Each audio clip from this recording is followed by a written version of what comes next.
All right, the UFC 283 coverage continues as now we're going to be looking at the fourth fight on the card. We're going to be looking at the women's flyweight fight of Lauren Murphy versus Jessica Andrade. I'm not a huge fan of Lauren Murphy, to be honest. Your fights have not been that exciting. But I do like Jessica Andrade, though. She definitely puts on a show. She definitely is a finisher. She definitely fights her heart out. But the problem is she also gets finished a lot. She's probably a little too reckless. Regardless, let's get into a tail of the tape. Lauren Murphy, she's going to be 39 years of age. She's going to be old in MMA years. 16 wins, 5 losses, 8 knockouts, 1 submission. She's going to be 5'5" in terms of height, orthodox stance, 67-inch reach advantage, a 1.11 takedown average, a 34.15% significant strike accuracy. I'll get into that. A plus 380 underdog. Now, I think that's a little excessive. I don't she's the number 3 ranked fighter in that division. Granted, that division's fairly dead. She's still number 3 ranked, and I don't think anybody in the top 5 anything should be that low odds. Like, Jessica Andrade is a negative 500 favorite. That's excessive. And then she has significant wins over Miesha Tate and Roxanne Modafferi. There's a few other ones, but those are really only real relevant ones that I'm going to be putting up there. And then Jessica Andrade, 31 years of age, 23 wins, but 9 losses, 9 knockouts, 8 submissions. She's 5'1" in terms of height, orthodox stance, 62-inch reach disadvantage, a 2.85 takedown average though, a 55.07% significant strike accuracy, as I stated, negative 500 favorite. She has significant wins over Amanda Lemos, Rose Namajunas, and Tisha Torres.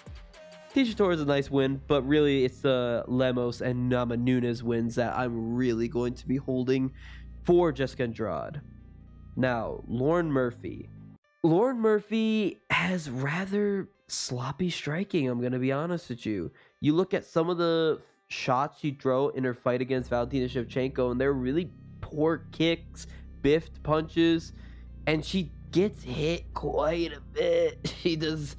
Her significant strength defense is not that good. She gets hit quite a bit, and she's got good old pillow hands. She doesn't have a whole lot going for her, I'm going to be honest with you, but she has very high durability. She has really good takedown defense, and I do think when she does get in her rhythm and start landing, she is a volume striker, and I do think she can overwhelm certain fighters, but that's really where I'm going to stop it for Lauren Murphy. Being tough will only get you so far, to be honest with you. Jessica Andrade, while she has lost 9 times, and I believe 6 of those have been finishes, that's bad. They were against pretty high up there fighters, for example, Valentina Shevchenko, who's beaten everybody in that division. Other than that, Rose Namajunas, which was a split decision. And then Zhang Weili, who Zhang Weili is one of the best women's fighters of all time, along with Shevchenko. That's why she lost those fights, because she fought really, really good fighters. For example, the way she lost to Zhang was just getting countered. She was constantly marching forward, getting blitzed and getting countered. Lauren Murphy is not someone to do that, because that's literally exactly how she lost to Shevchenko. She got blitzed, and she could not counter that chaotic and wild blitz.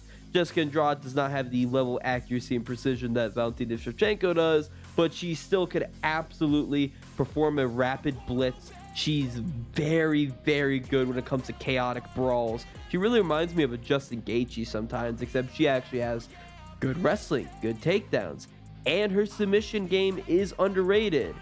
She has 8 submissions, and she had, in my opinion, submission of the year in 2022. People don't talk about much, but her submission over Amanda Lemos, that was a thing of beauty. A standing guillotine, that's just amazing. I think she could knock out Lauren Murphy. I think she can, but I think I'm going to lean more towards a submission, to be honest with you, because Shevchenko needed 4 rounds to finally find her mark and knock out Lauren Murphy. I don't think Andrade has, like, I think she has more power than Shevchenko, but not enough to supplement the amount of striking skill and striking acumen that Shevchenko had to be able to take out Lauren Murphy. I think she has the power difference and has a lot of chaotic brawls that she could easily overwhelm Lauren Murphy, but I don't think she's gonna knock her out. But I do think she could drop her. I definitely do think she could drop her. I think she could take, maybe not drop her. She does not have many knockdowns, honestly. But I think she could hurt her. I think she could get her in a compromised position in which she can go for that takedown and get that submission. I think that's always a possibility, and that's going to be what I lean towards in regards to this fight. There's not a whole ton that goes into it, because I'll be honest with you, the women's featherweight division and the women's featherweight division, I think they say featherweight both times. Flyweight and featherweight, forgive me. Both divisions, they're very talent deprived. It's sad to say. They don't have a ton in it. Women's MMA in general needs some new blood. They need to really push for some more blood and some better fighters. Honestly, look towards Asia. I've seen a lot of those Asian fighters, and they're pretty good.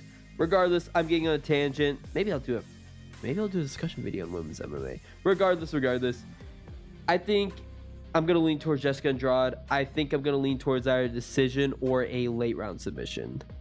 Let me know what you think in the comment section below. Let me know what you think of this fight and what's your favorite fight on the card. And be sure to stay tuned for more UFC 283 coverage. This has been your boy Gomi. Bye-bye.